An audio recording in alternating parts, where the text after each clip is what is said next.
ప్రార్థన చేసుకుంటాం. ప్రభువా నాతో మాట్లాడని ప్రార్థన చేసుకుంటామండి. పరిశుద్ధుడైన తండ్రి నీకే వందనాలు, స్తోత్రాలు తండ్రి. నాయన ఈ సాయం సమయంలో ప్రభువా నీ పాద సందుకు వచ్చి ఉన్నాం నాయన. తండ్రి మాతో అందరితో మీరు మాట్లాడండి నాయన. ఈ యూట్యూబ్ ద్వారా చూచుచున్న బిడ్డలతో మీరు మాట్లాడండి నాయన.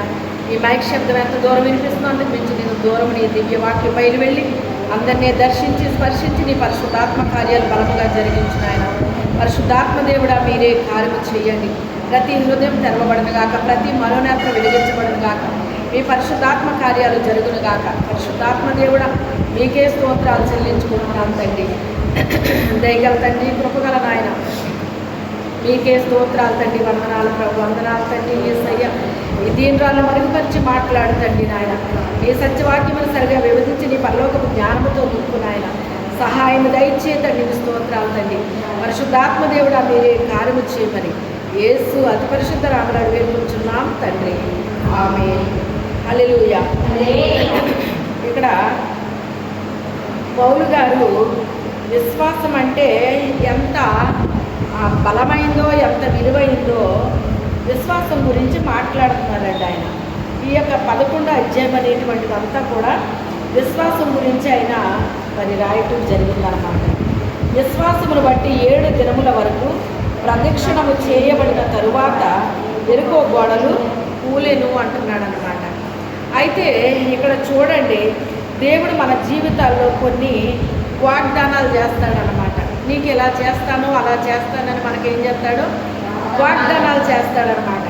వాగ్దానం చేస్తున్న దేవుడు నమ్మదగిన దేవుడు అని చెప్పేసి మరి అలనాడు విశ్వాసం బట్టి ఎవరైతే కార్యాలు అనుభవించారో, పొందుకున్నారో వాళ్ళందరూ కూడా సాక్ష్యాలు చెప్తున్నారన్నమాట అండి. మన జీవితాల్లో కూడా చాలాసార్లు మనకి వాగ్దానం చేస్తాడు దేవుడు కొన్ని విషయాలు. నీ జీవితంలో నేను ఇలా చేస్తాను, అలా చేస్తానని కొన్ని వాగ్దానాలు మనతో మరి చేస్తాడనమాట అండి. ఈ వాగ్దానం అనేటువంటిది ఎలా ఉంటుందంటేనండి, ఈ వేళ చెప్తే మరుసటి రోజు జరగదు, ఇది వారానికి జరగదు, ఇది నెలకు జరగదు, ఇది సంవత్సరానికి జరగదు, ఇది చాలా సంవత్సరాలు పడతాయి కొన్ని వాటికి. కొన్ని వెంటనే జరిగేవి ఉంటాయి, కొన్ని చాలా సంవత్సరాలు ఎదురు చూడాల్సి వస్తుంది అనమాట అండి. ఎక్కువ కాలం ఎవరు ఎదురు చూడాలో చెప్పనా? ఎవరి జీవితంలో ఎక్కువ కార్యం దేవుడు చేయాలనుకున్నాడో వాళ్ళు ఎక్కువ కాలం ఎదురు చూడాలన్నమాట అండి. ఎక్కువ కాలం ఎదురు చూడాలన్నమాట. అసలు ఎదురు చూపు అంటేనే మనకు నచ్చదు, అవునా కాదా? నిరీక్షించడం ఎవరికైనా నచ్చుద్దా అండి? ఈ రోజుల్లో ముందే ఇన్స్టెంట్, ప్రతిదీ ఇన్స్టెంటేనండి. ఒకప్పుడు కాఫీ అంటే అది కాయాలి, ఇప్పుడు ఇన్స్టెంట్ కాఫీ, ప్రతిదీ ఇన్స్టెంటేనమాట అండి. ఇప్పటికిప్పుడు వెంటనే అయిపోవాలి, దానికి మనం ఏమాత్రం టైం ఇవ్వమన్నమాట. వెంటనే ఆ వెంటనే జరిగితే మనిషికి ఉన్నంత ఆనందం కనిపెట్టడంలో ఆనందం ఉండట్లేదు. ఎదురు చూపు అనేటువంటిది మనిషి చూడలేకపోతున్నారండి. ఓపిక ఉండట్లేదు మనిషికి, ఏముండట్లేదు, ఓపిక ఉండట్లేదు. నిరీక్షణ అనేటువంటిది మనిషికి ఉండట్లేదండి, నిరీక్షించలేకపోతున్నారు. వాగ్దానం దేవుడు మనకి ఇచ్చినప్పుడు ప్రతి సంవత్సరం కూడా మనం ఏం చేస్తామంటే జనవరి 1కి ప్రభా నాకు ఏ వాగ్దానం ఇస్తావో ఏటో తండ్రి అనుకుంటా తీసేసుకుంటామండి. అందరూ మనం తీసేసుకుని చదివించేసుకుని దేవుడి సంవత్సరం నా జీవితంలో ఇలా చేస్తానంటున్నాడు, అది ఇదే చెప్పేసి ఆ వాగ్దానాన్ని చూసి మురిసిపోవటం సరిపోతున్నారు. దేవుడు నీకు తోడుగా ఉంటాను అని మనకు వచ్చిందనుకోండి, ఎంత ఆనందం వేస్తుంది మనకి. బాబా దేవుడు నాకు తోడుకుంటానన్నాడు అనుకుంటానే ఉంటామన్నమాట. కానీ ఎవరికి తోడుకుంటానన్నాడు? మరి ఆయన ఎవరికి తోడుకుంటానన్నాడు? యథార్థవంతులకు ఆయన. మరి మన దగ్గర ఏముండాలి? మరి యథార్థత అంటే అది ఏమైనా చిన్న విషయమా చెప్పండి? అది చిన్న విషయం కాదండి. మరి ఇదేంటి తోడుకుంటానన్నాడు కదా దేవుడు, మరి ఏంటి ఇలా వదిలేసాడేంటి నన్ను అని మనం అనుకుంటే, మరి ఏమని చెప్పాడు ఆయన మరో చోట? యథార్థవంతులకు ఆయన తోడుగా ఉంటాను అన్నాడు. యథార్థవంతుల కంట చీకటిలో వెలుగును పుట్టించేస్తాడటండి ఆయన. అది చీకటే, కానీ అక్కడ ఏం పుట్టిస్తాడట మన కోసం? మనము యథార్థవంతులమైతే ఆ చీకటిలో కూడా మన కొరకు ఏం పుట్టిస్తానంటున్నాడు? అక్కడ వెలుగు లేదు, కానీ వెలుగుని ఏం చేస్తానన్నాడు ఆయన? పుట్టిస్తానన్నాడు ఆయన, పుట్టిస్తానన్నాడు. వాగ్దానం అనేటువంటిది స్వతంత్రించుకోవాలి అంటే ప్రతి మనిషికి కూడా చాలా విశ్వాసము కావాలి, ఓర్పు కావాలి, సహనం కావాలి. మొన్నే వచ్చింది మనకు అది. ఓర్పు కావాలి, సహనం కావాలి. సహనం అంటే దీర్ఘకాలం సహించే కొన్ని ఉంటాయండి. దీర్ఘకాలం అంటే చాలా వెయిటింగ్ అన్నమాట. అది ఎంత చాలా వెయిటింగ్ ఉంటుంది దానికి. మన కళ్ళ ముందు వచ్చిన వాళ్ళు టకటకా ముందుకు వెళ్ళిపోతూ ఉంటారు, కానీ మనం అక్కడే ఉంటామన్నమాట. ఇదేంటి మనకంటే వెనకాల వచ్చారు, ముందు వెళ్ళిపోతున్నారు ఏంటి అని చెప్పేసి అనుకుంటాం. కానీ మన టైం మనకు వచ్చినప్పుడు, దేవుడు మనకి ఇచ్చిన వాగ్దానం మన జీవితంలో నెరవేర్పుకు వచ్చినప్పుడు వాళ్ళందరినీ దాటుకుని ముందుకెళ్ళిపోతాం. వాళ్ళందరూ కొంతవరకే వెళ్ళి అక్కడ ఆగిపోతారన్నమాట అండి. ఒకసారి నాకు దేవుడు ఒక కళనిచ్చాడండి. ఆ కళలో ప్రభు నేను నడుచుకుంటూ మాట్లాడుకుంటూ వెళ్తుంటే మా వెనకాల నుంచి ఒక ఇద్దరు వృద్ధులు అన్నమాట అండి. ఎంత వృద్ధులు అంటే 80 ఏళ్ళు పైమాటే, కానీ తక్కువ ఉండాలి ఇద్దరికి, భర్త భార్యలకి ఇద్దరికి. చక్కగా వైట్ డ్రెస్ వేసుకున్నారు ఇద్దరుని. మరి చక్కగా వాళ్ళు సైకిల్ ఉంది అతని చేతిలో, నడుచుకుంటూ వెళ్తున్నారు ఇద్దరు అన్నమాట. నడుచుకుంటూ వెళ్తుంటే మా ఇద్దరిని దాటుకుని వాళ్ళు ముందుకు వెళ్ళిపోయారు. ఎవరిని? ప్రభుని. మేమిద్దరం ఏదో మాట్లాడుకుంటూ నడుచుకుంటూ వెళ్తాం, కానీ వాళ్ళ చేతిలో ఏముంది? సైకిల్ ఉంది, మా దగ్గర ఏమీ లేదు. అయితే నడుచుకుంటూ వెళ్తున్నాము. వాళ్ళిద్దరూ మమ్మల్ని దాటించుకుని వాళ్ళు నడుస్తున్నారు. అలా నడుస్తూ ముందుకు వెళ్ళేసరికి, మమ్మల్ని దాటి ముందుకు వెళ్ళేసరికి వాళ్ళు సైకిల్ ఎక్కేసాడు. అతను తొక్కుతుంటే ఆమె ఎక్కేసింది. వెనకాల ఆ క్యారేజ్ ఉంటుంది కదా, దాని మీద కూర్చున్నాను. నేను అలా చూసి చాలా ఆశ్చర్యపోయాను. అదేంటి సైకిల్ తొక్కుతుంటేనే ఈ మనిషి ఎక్కేసింది ఏంటి అని. మరి సైకిల్ తొక్కుతుంటే ఎక్కడం అనేటువంటిది కూడా ఒక ప్రాక్టీస్ అంటారు. మా చిన్న వయసులో ఎక్కువ సైకిళ్ళే ఉండేవి. సైకిల్ అంటే ఇప్పుడు ఈ స్కూటర్లు ఎంత గొప్ప, అప్పుడు అది అంత గొప్ప అన్నమాట. సైకిల్ అంటే పెద్ద గొప్పది. ఆ సైకిల్ తొక్కుతుంటే ఎక్కి కూర్చోవాలంటే చాలా ప్రాక్టీస్ అవసరం అన్నమాట. ఆవిడకి చాలా ప్రాక్టీస్ ఉందని అనుకోవాలి. ఆ ఏజ్లో కూడా ఆవిడ ఎక్కి కూర్చుంది అంటే చాలా ప్రాక్టీస్ ఆవిడకి ఉందని అనుకోవాలన్నమాట. ఎక్కి కూర్చుంటే నేను చాలా చూసి ఆశ్చర్యపోయి, అసలు ఈ ఏజ్లో కూడా ఈవిడి అలా ఎలా కూర్చుంది ఈవిడి అని చెప్పి నేను చాలా వాళ్ళని చూసి సంతోషపడుతున్నాను అన్నమాట. సంతోషిస్తూ నిజంగా ఏంటి మనకంటే వెనకాల వచ్చి మనకంటే ముందు వెళ్ళిపోతున్నారు ఏంటి వీళ్ళు అని నేను ఆశ్చర్యంగా సంతోషంగా చూస్తున్నాను అన్నమాట.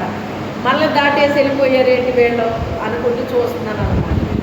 చూసేసరికి కాసేపటికి ప్రభు నేను నడుచుకుంటూ వెళ్తున్నాం కదండి, ఎలా వచ్చిందో తెలియదు. స్కూటర్ వచ్చేసింది ప్రభు చేతిలో. స్కూటర్ మీద ఆయన డ్రైవ్ చేస్తున్నారు, వెనకాల సీట్లో నేను కూర్చున్నాను అన్నమాట. ఆయన తీసుకెళ్ళిపోతున్నారు నన్ను. తీసుకెళ్తుంటే వీళ్ళు ఎప్పుడో వెళ్ళిపోయారు కదా, వీళ్ళు చాలా దూరం వెళ్ళిపోయారు అని నేను అనుకుంటున్నాను. నా అభిప్రాయం అది. అనుకుంటూ ఉండగా కాస్త ముందుకు వెళ్ళేసరికి అక్కడ ఒక ప్లాట్ఫామ్ మీద నిలబడి వాళ్ళు ట్రాక్స్ పంచి పెడుతున్నారు, పాటలు పాడుతున్నారు అన్నమాట. హల్లెలూయా. అంటే వాళ్ళ పరిచర్య అదండి, వాళ్ళ పరిచర్య అదన్నమాట. నా పరిచర్య అది కాదు, నాకు ఇవ్వబడింది ఇంకోటి. అయితే ఇదేంటి వీళ్ళు చాలాసేపు అయింది కదా, ఈ పాటికి చాలా దూరం వెళ్ళిపోతారు అనుకున్నాను, కానీ వీళ్ళు ఇక్కడే ఉన్నారేంటి అని. అయినప్పటికైనా వాళ్ళని చూసి నేను చాలా సంతోషిస్తున్నాను అనమాట. ఈ ఏజ్లో కూడా వీళ్ళు ఇలాగా అసలు ట్రాక్స్ పంచి పెడుతున్నారు, పాటలు పాడుతున్నారంటే చాలా గ్రేటు అని ఈ మనసులో వాళ్ళని చూసి సంతోషపడుతున్నాను. నేను ఎక్కిన ఈ స్కూటర్ చాలా స్పీడ్గా తీసుకెళ్ళిపోతున్నారు అనమాట అండి. ఆయన ఎంత స్పీడు అంటే వచ్చే వాళ్ళని గుద్దేస్తామేమో అన్నంత స్పీడ్లో వెళ్ళిపోతుంది. భయమేస్తుంది నాకు భయమేస్తుంది. కానీ ఆయన యాక్సిడెంట్ ఎందుకు చేస్తారండి ప్రభు? మనిషి చేయొచ్చేమో కానీ దేవుడు చెయ్యరు కదా. అలాగే నాకు తెలిసిన సేవకులు కూడా ఎదురొచ్చారు, సైకిల్ నడిపించుకుంటూ వస్తున్నారు రైట్ సైడ్ నుంచి. వాళ్ళకు కూడా డ్యాష్ ఇచ్చేస్తామేమో అనిపించింది కానీ డ్యాష్ ఇవ్వలే. ఆయన చాలా ఫాస్ట్గా తీసుకెళ్ళిపోయారు అనమాట. ఆ తర్వాత దాని మీద నుంచి మళ్ళీ వ్యాన్ మీద కూర్చున్నాను. ఆ వ్యాన్ మీద కూర్చుని మళ్ళీ అలా లోపలికి చీకటి ఏరియాలోకి వెళ్ళిపోతుంది ఆ వ్యాన్ అనమాట. అప్పుడు ఇక్కడ ఎక్కువ చీకటి శక్తులు ఉంటాయి కదా అని చెప్పేసి అక్కడ ఉన్నట్టుగా ఇక్కడ ఉండకూడదు అని అప్పుడు అన్య భాషలతో ప్రార్థన చేస్తున్నాను అనమాట. ప్రార్థన చేస్తుంటే మరి ఆ చీకటిలోకి వెళ్ళిపోతుంది అనమాట వ్యాన్. ఇది నాకు వచ్చిన దర్శనం. ఏంటా ఈ దర్శనం ఎలాగొచ్చింది అని చెప్పేసి నేను ఆలోచించేటప్పటికి ఆ తర్వాత దేవుడు నాకు ఇచ్చిన ఈ యొక్క మీటింగ్స్ ఇవన్నీ కూడా తర్వాత జరిగినాయి అనమాట. మరి నిజంగానే ఫాస్ట్గానే అయిపోయినాయి అవన్నీ కూడా. 2007లో ప్రారంభమైంది అది మీటింగ్ అనేటువంటిది.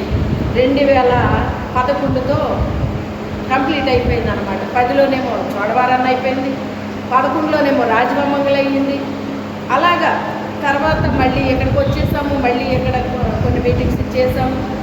ఈ రీతిగా మొత్తం మీద ఏది ఏమైనప్పటికీ ఆయన అన్నీ ఫాస్ట్గా అయిపోయినాయి అనమాట.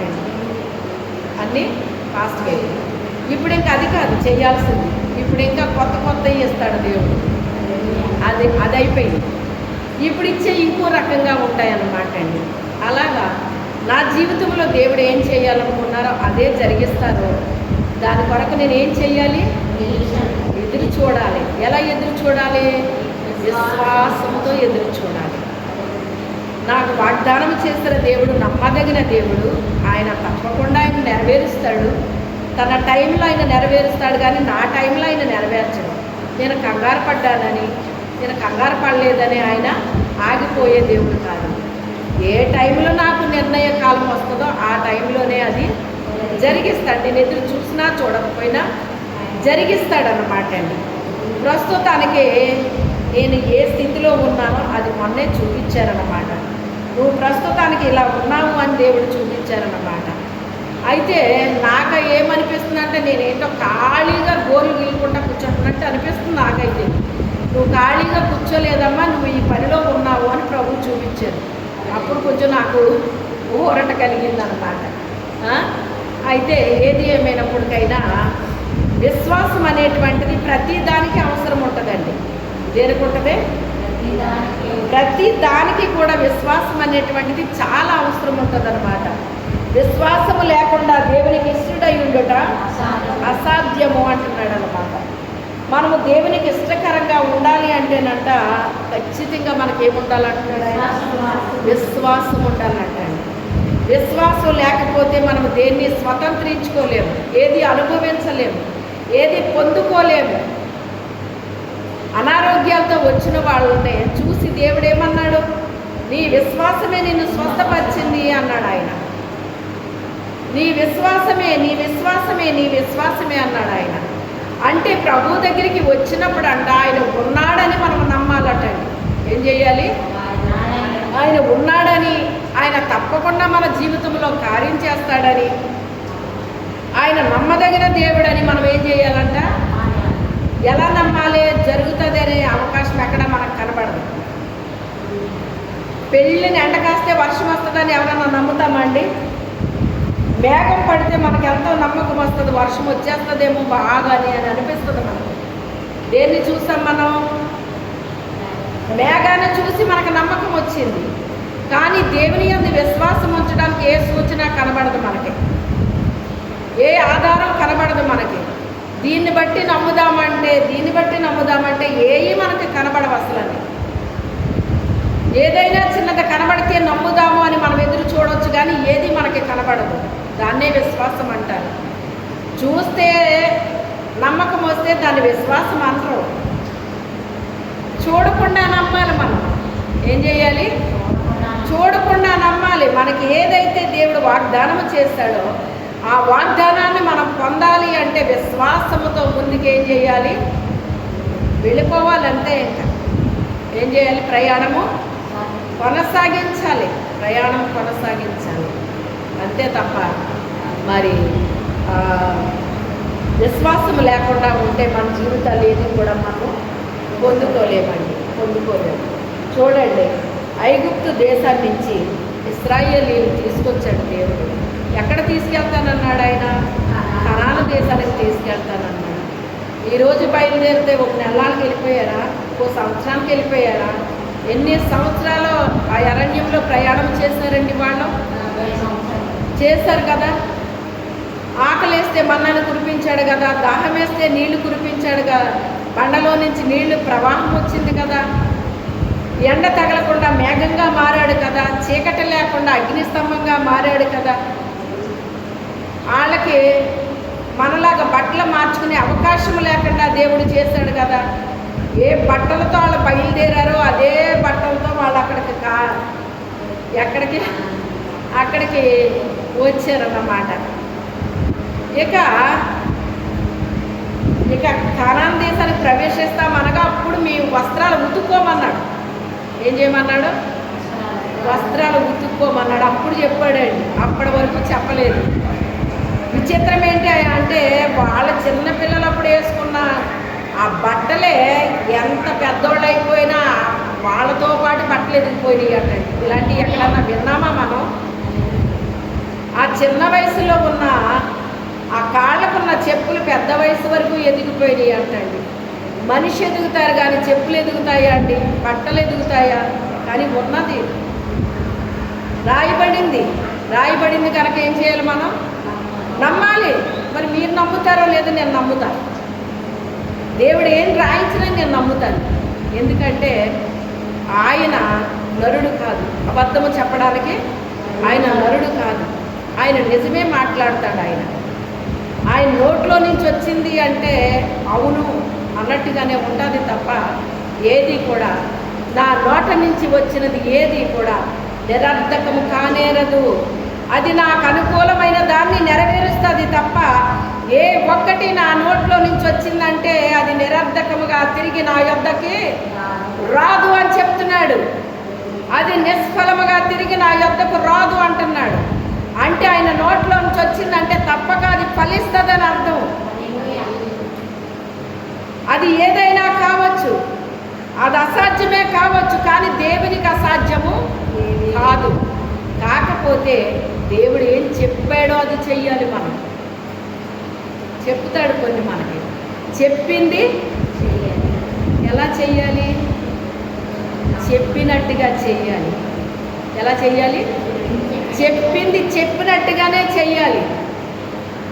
మనము మన పిల్లలకి పని చెప్పినప్పుడు మనం చెప్పినట్టుగా కాకాళ్ళు ఇంకోలా చేశారనుకోండి, నేనేం చెప్పాను నువ్వేం చేసావు అడుగుతారు. అడగరా? మీరు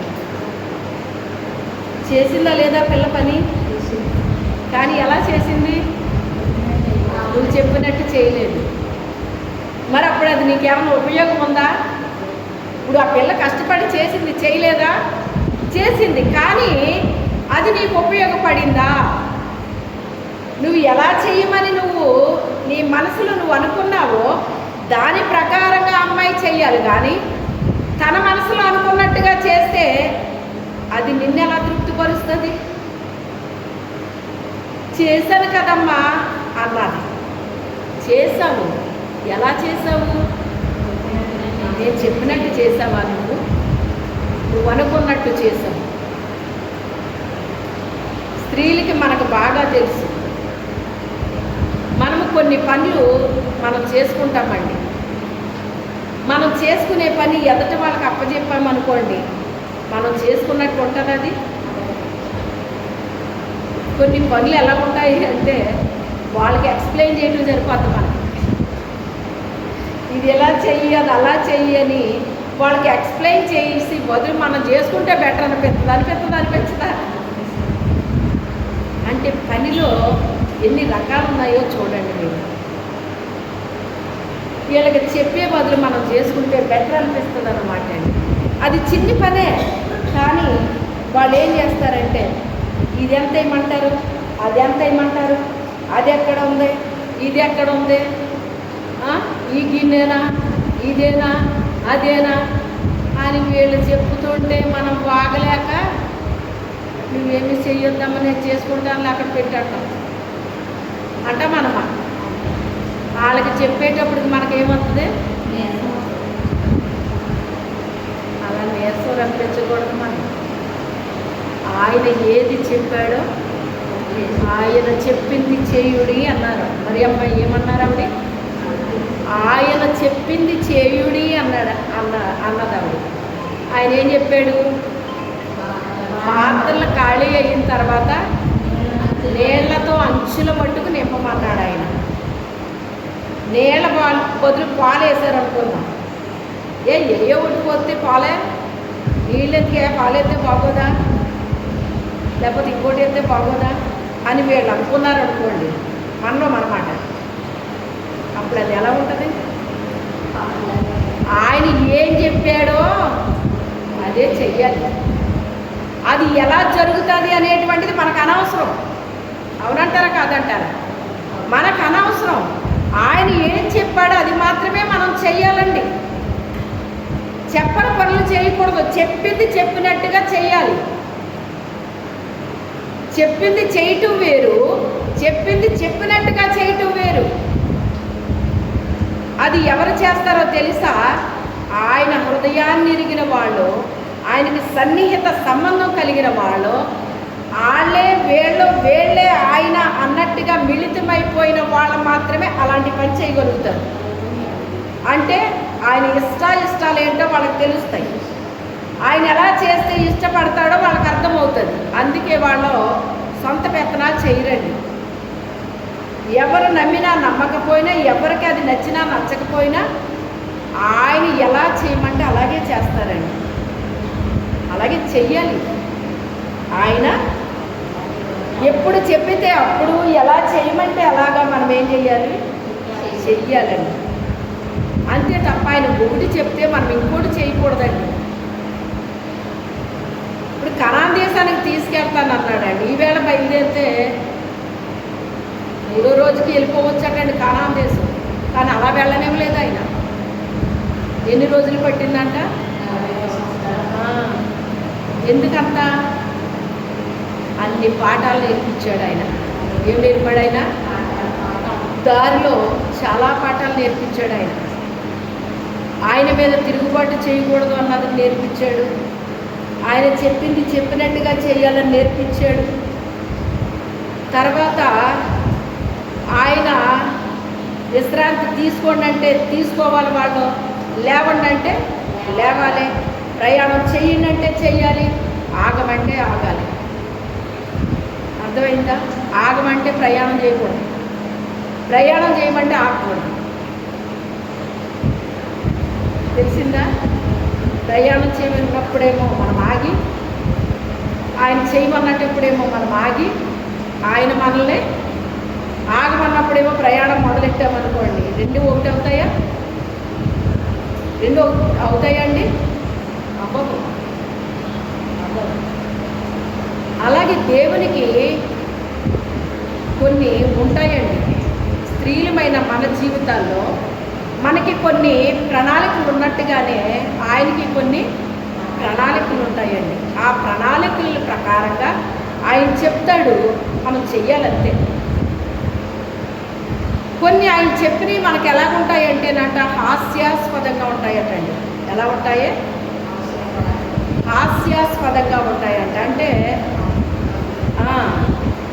ఏమంటారు దీన్ని? జోక్లాగా ఉంటుందంటండి. కొన్ని దేవుడు చెప్పినవి చేయడానికి జోక్లాగా ఉంటుందంటండి. అలాగే ఉంది ఇప్పుడు వాళ్ళకి. ఎలా ఉంది? దగ్గరికి వచ్చేసారండి, ఎరుకు గోడలో అడ్డొచ్చినాయండి. ఆ ఎరుకు గోడలు కాకుండా వాళ్ళ గేట్ తీస్తే వెళ్ళిపోవచ్చు, ఆ ఊర్లో నుంచి వెళ్ళిపోవచ్చు అనమాట. కానీ వీళ్ళు ఏం చేస్తారంటే గేట్ తీయట్లేదటండి. ఎందుకంటే మనము చాలా తక్కువ మంది ఉన్నాము, ఇశ్రాయేలు చాలా ఎక్కువ మంది ఉన్నారు. వీళ్ళు మనల్ని జయించేస్తారేమో, వీళ్ళని మనం ఏమీ చేయలేము, అందుకని మనం గేటు తెరవకూడదు అని వాళ్ళ గేటు తెరవలేదటండి. ఆ మార్గం మార్గం లేదు వీళ్ళకి వెళ్ళడానికి, వేరే మార్గం లేదు. వాళ్ళేమో వెళ్ళనివ్వట్లేదు. ఇప్పుడు ఏం చెయ్యాలి? ఆగిపోయారు. ప్రయాణం చేసుకుంటా వచ్చారు, దగ్గరికి వచ్చిన తర్వాత ఆగిపోయారు. దగ్గరికి వచ్చాక ఆగిపోయారు. వాళ్ళని ఎంత ఒకవేళ బ్రతిమలాడారో ఏం చేశారో మనకు తెలియదు అన్నమాట. రెండు రకాలు ఉంటాయి. ఒకటి మంచిగా చెప్తారు, ఇంకోటి భయపెడతారు. మీరు మమ్మల్ని వెళ్ళనివ్వకపోతే మిమ్మల్ని ఎలా చేస్తాం అలా చేస్తామని బెదిరిస్తారన్నమాట. మరి వాళ్ళు ఏం చేశారో మనకు తెలియదు, కానీ మొత్తం మీద వాళ్ళైతే ఏ రకంగా కూడా వీళ్ళని వెళ్ళడానికి ఇష్టపడట్లేదు అన్నమాట.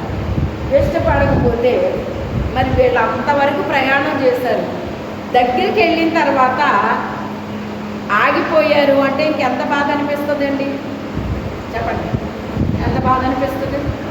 దగ్గరికి వెళ్ళిపోయారు, పోనీ ఎక్కడో స్టార్టింగ్లో లేరాళ్ళు, మధ్యలో లేరాళ్ళు, మూడొంతులలో లేరాళ్ళు, మూడొంతులు దాటేశారు, దగ్గరలో ఉన్నారన్నమాట. ఆ దగ్గరలో ఆగిపోవలసి వచ్చిందన్నమాట. ఏమీ చేయలేని చేతగానోళ్ళలాగా ఉండాల్సి వచ్చిందన్నమాట.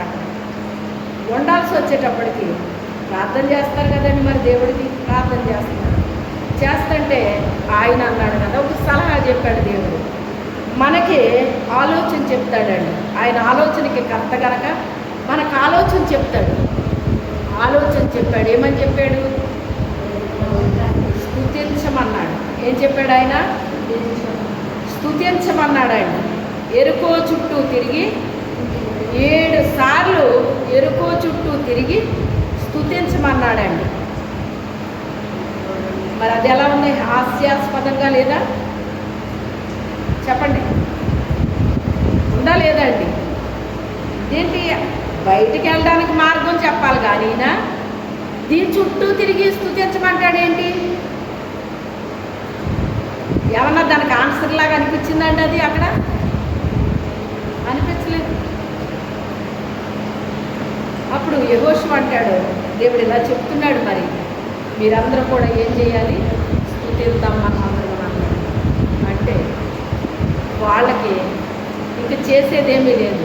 నాయకుడు కదా, మరి ఆయన నాయకుడు చెప్పినట్టుగా వినాలి. నాయకుడేమో దేవుడు చెప్పినట్టు వినాలి. దేవుడేమో ఆయనకు చెప్తే ఆయనేమో వీళ్ళకి చెప్తాడు. ఇది ప్రాసెస్ అక్కడ.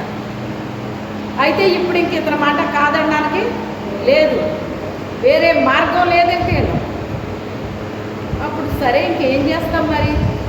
ఇప్పుడు స్థుతి ఏంటి? యుద్ధం చేయమని చెప్పాలి కానీ స్తుతించమంటాడేంటి? ఆయన ఆలోచన వచ్చి ఉంటుందంటారా, రాదంటారా? వెళ్ళనివ్వట్లేదు కాబట్టి ఏం జరగాలి? ఇప్పుడు అక్కడ యుద్ధం జరగాలి. కానీ ఇప్పుడు యుద్ధం చేయమంటున్నాడా దేవుడు? చేయమంటలే, స్తుతించమంటున్నాడు. స్తుతించమంటున్నాడు ఆయన. మళ్ళీ ఎలా స్తుతించమన్నాడు? కూర్చుని స్తుతించమనలేదు ఆయన, నిలబడి స్తుతించమనలేదు ఆయన, దాని చుట్టూ తిరుగుతూ స్తుతించమన్నాడు ఆయన. దాదాపు 30 లక్షల మంది అండి వాళ్ళు. ఆలోచించండి ఎలా ఉంటారు. 7 సార్లు, రోజుకు ఒకసారి చెప్పిన 7 సార్లు తిరిగేదండి. మనం ఇక్కడి నుంచి రంపచోడవరం నడుచుకుంటూ వెళ్ళాలనుకోండి, సపోజ్ నడుచుకుంటూ వెళ్ళగలమా లేదా? వెళ్తాం, ఎలాగోలాగా వెళ్ళిపోతాం. వెళ్ళిపోయిన తర్వాత మరుసటి రోజుకి ఎలాగుంటాయి మన కాళ్ళు? చెప్పాలి అంటే రోజు మనం ఇంట్లో ఎంతసేపు లోపల తిరిగినా చోడవరం వెళ్ళి వచ్చేస్తాం మనం. అవునంటారా కాదంటారా? కాకపోతే మనము తిరుగుతాము, కూర్చుంటాము, లెగుతాము, పడుకుంటాము, ఇన్ని చేస్తూ ఉంటాము ఇంట్లోని. కానీ చోడవరం వెళ్ళడానికి, కూర్చోడానికి, పడుకోవడానికి ఉండదు. ఇంకా నడుచుకుంటూనే వెళ్ళిపోవాలి. ఒకవేళ ఆగితే ఎక్కడన్నా ఆగాలి, ఎక్కడన్నా కూర్చోడానుకుంటే కూర్చోవాలి. కానీ ఎక్కడ కూర్చోవాలని అనిపించదు ఎవరికైనా, వెళ్ళిపోవాలని అనిపిస్తుంది. మరుసటి రోజుకి ఎలాగుంటాయి మన కాళ్ళు? అయ్యి బాబు కాళ్ళు నెప్పులెట్టేసి అంటాం. మరుసటి రోజు మళ్ళీ నడిచి రావాలి ఇక్కడికి. మళ్ళీ ఎలా ఉంటుంది మనకి? కష్టంగా అనిపిస్తుంది. 3వ రోజుకి ఎలా ఉంటుంది? 4వ రోజు ఎలా ఉంటుంది? 7వ రోజుకి ఎలా ఉంటుంది? అలవాటు అయిందా లేదా కాళ్ళకి? అలవాటు అయిపోయింది. 8వ రోజున ఎలాగెళ్తాం? ఇంక మనం వెళ్ళాలనిపిస్తుంది. ఏమనిపిస్తుంది? వెళ్ళాలనిపిస్తుందండి. ఇంకప్పుడు మనకి కాళ్ళు నొప్పులు ఉంటాయా? కొద్దో గొప్ప అరికాళ్ళు నొప్పులు వచ్చినా కానీ దాన్ని జయించుకుని వెళ్ళిపోతాం మనం. ఏం కాదులే, తెల్లారేటానికి అయ్యే తగ్గిపోతాయిలే అనిపిస్తుంది మనం. 7 రోజులు తిరిగిన తర్వాత 8వ రోజున మనం చాలా ఈజీగా మనం వెళ్ళిపోతాం అక్కడ. అలాగే 7 రోజులు తిరగమన్నాడు ఆయన. 7 రోజులు ఒక రకంగా చెప్పాలి అంటే ఒక ట్రైనింగ్ పీరియడ్ అనమాట అండి. అది ఒకే పనిని 7 రోజులు చేస్తే అది మనకు అలవాటు అవుతుందండి. చేసిన పనే మళ్ళీ చేస్తే, చేసిన పని మళ్ళీ చేస్తే మనకేమవుతుంది? అది అలవాటు అయిపోతుందండి. అలవాటు అయిపోతుంది. ఎంత చేతగానోళ్ళకైనా కూడా అలవాటు అవుతుంది. అలవాటు అయ్యింది. 7వ రోజున అన్నాడు 7 సార్లు తిరగమన్నాడు. ఇప్పుడు వాళ్ళ కాళ్ళు ఇబ్బంది పెడతాయా? పెట్టవు. ఎందుకని? ఇప్పుడు ఈ నర్వ్స్ అన్నీ కూడా అలవాటు పడ్డాయి. ఈ ఎముకలు, నరాలు అన్నీ కూడా బాగా ఇప్పుడు మూవ్ అవుతున్నాయి. అందుకని ఇబ్బంది ఉండదు ఇంకా. అందుకే 7వ రోజు 7 సార్లు వాళ్ళు అవలేలగా తిరిగేశారు. హల్లెలూయా. ఎలా తిరగాలి? 7వ రోజు స్తుతిస్తూనే తిరగాలి. రోజుకొకసారి స్తుతిస్తూ తిరిగారు వాళ్ళు. 7వ రోజుని 7 సార్లు తిరగమన్నాడు స్తుతిస్తూనే. 6 రోజులు 7 రోజులు 6 రోజులు తిరిగినప్పుడు ఏమైనా అక్కడ ఆనవాళ్ళు కనిపించిందా? వాళ్ళకి ఏమీ కనపడలేదు. 7వ రోజున 7 సార్లు తిరగమన్నాడు కదా, 6 సార్లు తిరిగినప్పుడు ఏమన్నా కనిపించిందా? చెప్పండి. చూడండి, నయమాన్ని ఎన్నిసార్లు మునగమన్నాడు? 6 సార్లు మునిగితే ఏమైనా అతను హీల్ అయ్యాడా? దేవుడు చెప్పింది చెప్పినట్టుగా మనం చేయడం నేర్చుకోవాలి.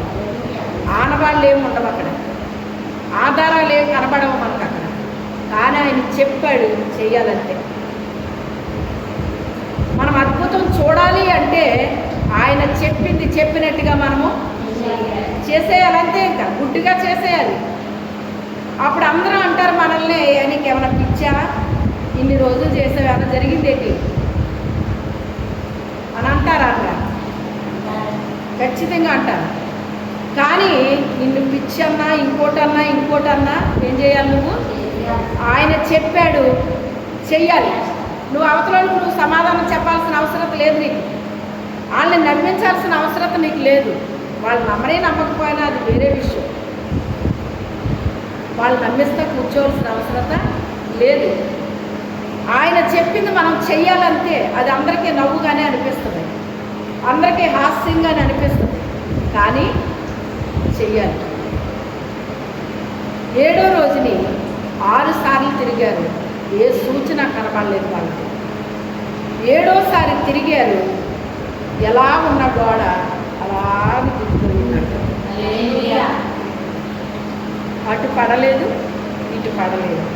అటు పడితే వాళ్ళ మీద పడతారు, ఎరుకో మీద పడతారు. ఇటు పడింది అంటే ఇశ్రాయేలీయుల మీద పడిపోతుంది, వీళ్ళు చచ్చిపోతారు. వాళ్ళకి హాని కలగనివ్వలేదు, వీళ్ళకి హాని కలగనివ్వలేదు, ఎవరికి హాని కలగలేదు. అది చాలామంది ఇప్పుడు వెళ్ళి చూసి వస్తున్నారు కదండి. ఇశ్రాయేల్ దేశం వెళ్తున్నారు కదా చూడడానికి.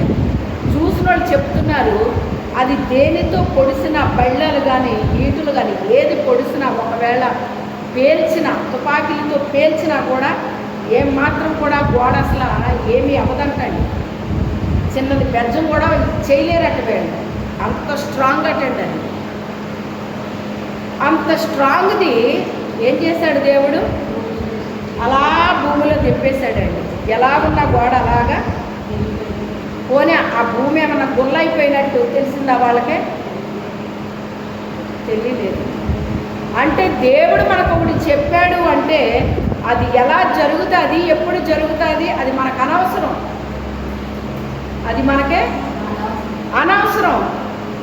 కొంతమందికి ఎంత డౌట్ ఉంటుందంటే అండి, అసలు అలా చూస్తారన్నమాట. ఎక్కడైనా గీత వచ్చిందా, ఎక్కడైనా పగులుతుందా, ఎక్కడైనా మెత్తం చేయబడుతుందా అంత చూస్తారండి,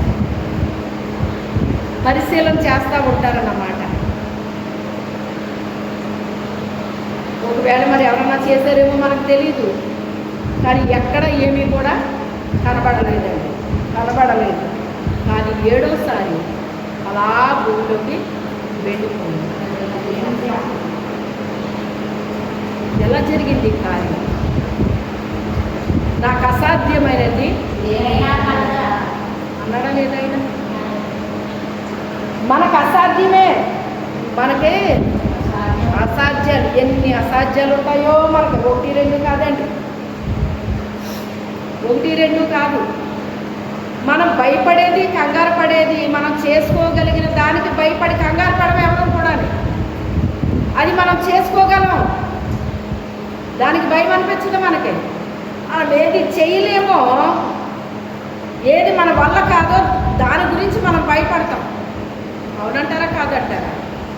కానీ దేవుడు అంటాడు, నాకు అసాధ్యమైనది ఏదైనా కలదా, ఏదైనా కలదా.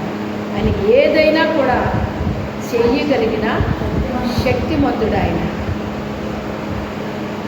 భూమి మీద ఇంజనీర్లు ఉన్నారు అంటే వాళ్ళకి తగిన పని వాళ్ళు చేయగలుగుతారు. డాక్టర్స్ ఉన్నారు అంటే వాళ్ళు చేయగలిగిన పని వాళ్ళు చేస్తారు. టీచర్స్ ఉన్నారంటే వాళ్ళు చేయగలిగిన పని వాళ్ళు చేస్తారు. పనివారు ఉన్నారంటే వాళ్ళు చేయగలిగిన పని వాళ్ళు చేస్తారు. వడ్రంగి ఇనుప పని చేస్తాడా? ఇనుము చేసే అతను బంగారం పని చేస్తాడా? బంగారం చేసే వ్యక్తి కుండలు చేస్తాడా? ఎవరు చేసే పని. కానీ దేవుడు అలాగే కాదు, ఆయన అలాగే కాదు. ఆయనకు అసాధ్యమైనది ప్రభా, ఇది నేను చేయలేకపోతున్నాను, ఇది నా వల్ల అవ్వట్లేదని ఎప్పుడైతే దేవునికి మనం మొరపెట్టామో, చేతులెత్తామో, ఆయన పూనుకుంటాడు. ముందు మనకి కొన్ని చెప్తాడు, ఇలా చెయ్యి అని చెప్తాడు అన్నమాట. వీళ్ళ స్తుతించి తిరిగితేనే తప్ప ఆయన దించలేడా భూమిలోకి అయ్యి? దించగలడా లేదా? మరి ఎందుకు తిరగమన్నాడు అంటే, మనకు పని చెప్పకపోతే సోమరులా తయారవుతాం మనం. అవునంటారా కాదంటారా? మీరు పాటలు పాడేవాళ్ళు ఒక నెల రోజులు పాట పాడకుండా మౌనంగా అయిపోండి. మీరు పాటలు పాడొద్దు అసలు. మీరు అప్పుడు వచ్చి మీరు మైక్ తీసుకుని పాట పాడండి, శాతగానంలో పాడతారు. మీ రాగమేమో ఉందో మీకు తెలియదు. ఏమైపోయింది? ఒక కత్తిపేటను మూల పెడితే అది ఎలాగైతే పదును కోల్పోతుందో అలాగే మనము కూడా పాటలు పాడడం మానేస్తే, మీరు అందరూ పాడుతున్నారు కదా అని నేను మానేస్తే నా గొంతు అంతా ఎలాగైపోయిందంటే అలాగైపోయింది. ఇదేంటి ఎలా అయిపోయిందండి నా గొంతు అనుకుంటే ఏంటి కారణం? మీరు పాడుతున్నారని నేను మానేశాను అన్నమాట. మీకు వచ్చిందా నష్టం, నాకు వచ్చిందా? చెప్పండి. మరి నా ప్రాక్టీస్ నాకు కూడా ఉండాలి కదా, నా స్వరం కూడా దేవుడు వినాలని అనుకుంటాడు కదా ఆయన. మీ అందరి స్వరాలు ఎలా వింటాడో నా స్వరం వినాలనుకుంటాడు కదా మరి ఆయన. అలాగా ఒక మూలన పెట్టిన వస్తువు పనికి రాకుండా ఎలాగైపోతుందో అలా అయిపోతాం అయిపోతాం. అందుకే మనము చేయగలిగిన ప్రతి పనిని మనతోనే చేపిస్తాడు ఆయన. మనిషి చేసే పని దేవుడు ఎప్పుడూ చేయడు. మనిషి చేయలేని పని దేవుడు చేస్తాడండి. మనమేం చేస్తామంటే అన్నీ నువ్వు చేసే ప్రభువా, నువ్వు ఏదైనా చేయగలవు కదా తను నువ్వు చేసే అంటాం మనం. ఇది ఏమైనా బాగుందండి? ఆయన అసలు చేయడు. ఆయన ఈ పని నువ్వు చేయగలవు, నువ్వు చేయంటాడు ఆయన. మీ పిల్లలు చేసే పని మీరు అస్సలు రాదమ్మ నాకు ఈ పని అన్నారనుకో, మీకు ఎలా ఉంటుంది? నువ్వు చెప్పకు, నాకు కహానీలు చెప్పకు. మీ నాన్నకు చెప్పు కానీ నాకు చెప్పకు. ఎందుకంటే నాన్న నమ్ముతాడు, నమ్మకపోయినా కూతురు ఏమి అనలేక సర్లేవా ఏదో అంటుంది కదా నువ్వు చేసుకో, నువ్వు చేస్తావు కదా, నువ్వు బాగా చేస్తావు కదా, అది ఇదని మళ్ళీ నీకే వస్తాడు ఆయన. అవునంటారా కాదంటారా? నువ్వు బాబుని చెప్పితే కుదరదు. నువ్వు ఏదో మొన్న అంటే ఊరుకున్నాను, నువ్వు రోజు ఇలాగే దాటేస్తున్నావు. సమస్య లేదు, ఈ రోజు నువ్వు చెయ్యబడితే నీకు సమస్య లేదండి. మీ నాన్నతో చెప్పినా నేను ఊరుకోను అంటాను. ఎందుకని? ఆ పని ఆ పిల్ల చెయ్యగలదు కానీ నీకేం చెప్తుంది? అమ్మ నేను చెయ్యలేను, ఇప్పుడు నాకు ఓపిక లేదు, నాకు అది లేదు ఇది లేదు. నీకు ఓపిక ఉందో లేదో నాకు తెలుసు, నీకు అది లేదో తెలుసు, అన్నీ తెలుసు నాకు. నువ్వు నా దగ్గర కుప్పగెంతు లేకమ్మా, మీ నాన్న కాదు నమ్మడానికి అని నువ్వేం చేస్తావు? ఆ పిల్ల ఎంత మొండికేసిందో నువ్వు అంత మొండిగా నువ్వు తయారైపోతావు ఒక్కొక్కసారి, అన్నిసార్లు కాదులేండి. ఎందుకని? నీకు కాస్త కోపం వచ్చింది. ఇప్పుడు ఏమొచ్చింది? కోపం వచ్చింది. తల్లికి కోపం వచ్చేంత వరకే. కోపం వచ్చిందంటే అప్పుడు బాగుంటుంది. నీతో ఎలా చేయించాలో నాకు బాగా తెలుసు అని నువ్వేం చేస్తావు? ఎలా చేపించాలో అలా చేపిస్తావు. ఎప్పుడు చేపించాలో అప్పుడు చేపిస్తావు. అది అవునంటారా కాదంటారు? అలాగే దేవుడు కూడా మనల్ని వదిలిపెట్టాడు. ప్రభువా నేను చేయలేను ప్రభువా, నా వల్ల కాదు ప్రభువా అంటాం మనం. అన్న వదలడా ఆయన మనల్ని. నువ్వు చేయగలవో లేదో నాకు తెలుసు, నువ్వు నాడు అంటాడు ఆయన. అంటాడంట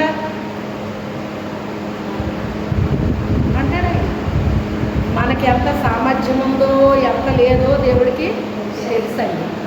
మనం కహానీలు చెప్పేస్తే ఆయన దేవుడండి, ఎందుకు నమ్ముతాడు ఆయన? మన అంతరింద్రియాల్లో ఏముందో కూడా ఆయనకి తెలుసండి. మన పైదే కాదు లోపలే ఉన్నది కూడా తెలుసు ఆయనకి. అందుకే ఆయన్ని ఎవ్వరూ మోసం చేయలేరండి. దేవుడిని ఎవ్వరూ మోసం చేయలేరు. 6 రోజులు తిప్పాడు, 7వ రోజు 7 సార్లు జరగమన్నాడు. తిరిగేటప్పటికి అలా దింపేశాడు ఆ గోడను. అంటే వాళ్ళు ఎలా తిరిగారని రాయబడింది ఇక్కడ? విశ్వాసముతో తిరిగారటండి. ఎలా తిరిగారు అంటే దేవుడు ఏదో కార్యము చేస్తాడు. ఎందుకంటే వాళ్ళ ఐగుప్తు దేశం నుంచి ప్రయాణమైనప్పుడు ఎర్ర సముద్రాన్ని చీల్చివేయటం వాళ్ళకి తెలుసు. ఎన్నడూ ఎరగని మన్నాను కురిపించడం వాళ్ళకి తెలుసు. బండలో నుంచి నీళ్లు ప్రవహించడం వాళ్ళకి తెలుసు. ఎండ లేకుండా చేయటం తెలుసు. ఆయన అగ్ని స్తంభముగా నిలబడడం తెలుసు. ఎప్పుడు ఈ సవిసారం లేని మన్నానే తినాలా అన్నప్పుడు నూరేళ్లను కురిపించడం కూడా వాళ్ళకి తెలుసు. అంటే దేవుడు ఏదైనా చేయగలడు అని వాళ్ళకి విశ్వాసం ఉందా లేదా? ఉంది. ఆ విశ్వాసాన్ని ఇప్పుడు వాళ్ళ జీవితంలో ఏం చేశారు? ఇప్పుడు కలిగి ఉన్నారు. దేవుడు ఏదో గొప్ప కార్యము చేయబోతున్నాడు. లేకపోతే దీని చుట్టూ మనల్ని ఎందుకు తిరగమంటాడు ఈయన? 6 సార్లు తిరిగాం మనం, 6 రోజులు తిరిగాం, 7వ రోజుని తిరగమన్నాడు. తిరుగుదాం, దేవుడు ఏదో గొప్ప కార్యం చేయబోతున్నాడు అని వాళ్ళు విశ్వాసంతో తిరిగారటండి. ఆ విశ్వాసంతో తిరిగినప్పుడు ఏం చేశాడు దేవుడు? అక్కడ గొప్ప కార్యం చేసేసాడు. నిజంగా గేట్లో నుంచి వెళ్ళడం సులువా? ఇప్పుడు మొత్తం వెళ్ళిపోవడం సులువా? అంటే ఇంకా గేట్లోంచి వెళ్తేనే వాళ్ళకి చాలా టైం పడుతుంది. ఇప్పుడు ఎవరు పడితే వాళ్ళు ఎలా పడితే అలా వెళ్ళిపోవచ్చు. ఇప్పుడు ఆ ఊర్లో అంతా కూడా ఇప్పుడు ఎంత సులువుగా ఉంది?